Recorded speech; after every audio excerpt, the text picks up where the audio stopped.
4ാം class കഴിഞ്ഞ് 5ാം ക്ലാസ്സിലായി.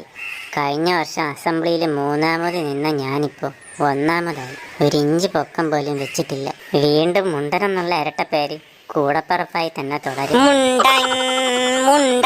എന്തായാലും 5ാം ക്ലാസ്സിലായി. പൊക്കമുള്ളവന് മാത്രം ലൈൻ അടിക്കാവുന്ന നിയമമൊന്നും ഇല്ലല്ലോ. അപ്പോൾ ഇനി ഒരു ലൈനൊക്കെ ആവാം. ചിഞ്ചുവിനെ നോക്കിയാലോ? വേണ്ട, ഇന്നാളെ അവൾ തുമ്മിയപ്പോൾ മൂക്കള വന്നു.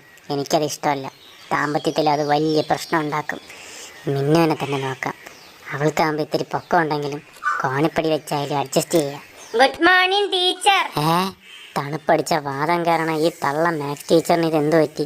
സ്കൂൾ തുറന്നപ്പോൾ തന്നെ കെട്ടിയെടുത്തല്ലോ ദൈവമേ. ഭാഗ്യം ക്ലാസ് ടീച്ചർ അല്ലല്ലോ.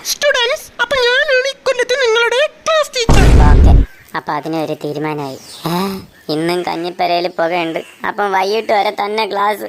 അതെങ്ങനെ? അംഗനവാടിയിലെ പിള്ളേർക്ക് മാത്രം ബിരിയാണി, 5ാം ക്ലാസ്സിലെ പിള്ളേർക്ക് പയണും കഞ്ഞി. ഈ നാട് രക്ഷപ്പെടൂല.